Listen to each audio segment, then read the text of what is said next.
To the point programme में एक बार फिर से आपका स्वागत है।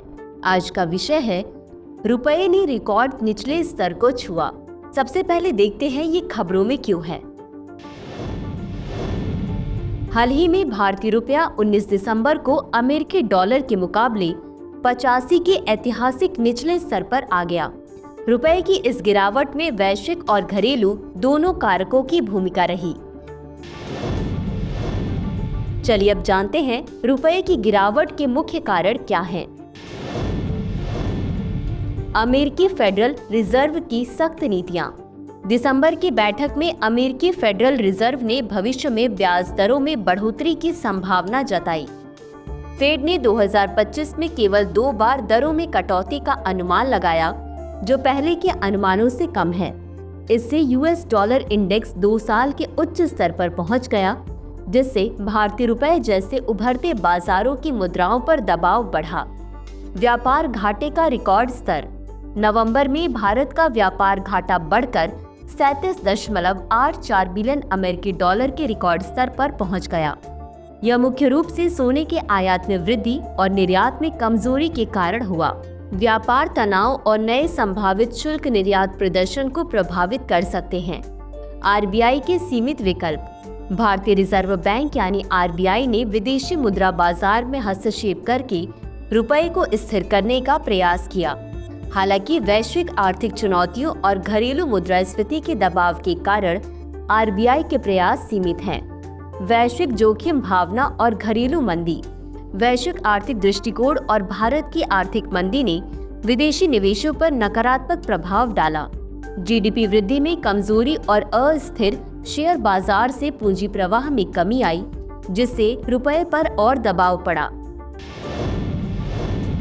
चलिए अब देखते हैं रुपए के अवमूल्यन का भारतीय अर्थव्यवस्था पर क्या प्रभाव पड़ा। सकारात्मक प्रभाव। कमजोर रुपया सिद्धांत रूप में निर्यात को बढ़ावा दे सकता है, लेकिन वैश्विक अनिश्चितता और कमजोर मांग के चलते रुपए के अवमूल्यन से निर्यात में तुरंत वृद्धि की संभावना नहीं है। नकारात्मक प्रभाव। आयातित मुद्रास्फीति का जोखिम बढ़ जाता है। केंद्रीय बैंक के लिए ब्याज दरों को कम रखना मुश्किल हो सकता है। भारत अपनी तेल आवश्यकताओं का 2/3 से अधिक आयात करता है। कमजोर मुद्रा से तेल और खाद्य तेल की कीमतों में वृद्धि होगी, जिससे खाद्य मुद्रास्फीति बढ़ सकती है। चलिए अब देखते हैं आरबीआई की भूमिका। रुपए के अवमूल्यन से निपटने के लिए आरबीआई कई रणनीतियां अपना सकता है। विदेशी मुद्रा भंडार की बिक्री, जैसा कि 2021 में देखा गया था। एनआरआई जमा प्रोत्साहन। उच्च ब्याज दरों के माध्यम से पूंजी प्रवाह को बढ़ावा देना। खरीद या बिक्री स्वैप का उपयोग, सिस्टम में रुपए डालने और डॉलर निकालने के लिए। अंत में देखते हैं आज के अभ्यास प्रश्न को। रुपए के अवमूल्यन के संबंध में निम्नलिखित कथनों पर विचार करें। 1. कमजोर रुपया हमेशा भारत के निर्यात को बढ़ावा देता है। 2. रुपए के अवमूल्यन का मुकाबला करने के लिए आरबीआई विदेशी मुद्रा भंडार खरीद सकता है। उपर्युक्त में से कौन सा या कौन से कथन सही है या सही है? ए केवल 1, बी केवल 2, सी 1 और 2 दोनों, डी न तो 1 और न ही 2। इस प्रश्न का उत्तर कमेंट बॉक्स में जरूर दें।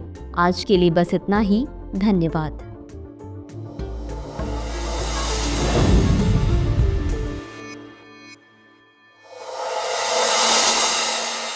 डियर व्यूअर्स, अपने एग्जाम की तैयारी को और बेहतर करने के लिए हमारे चैनल को लाइक, शेयर और सब्सक्राइब करना न भूलें।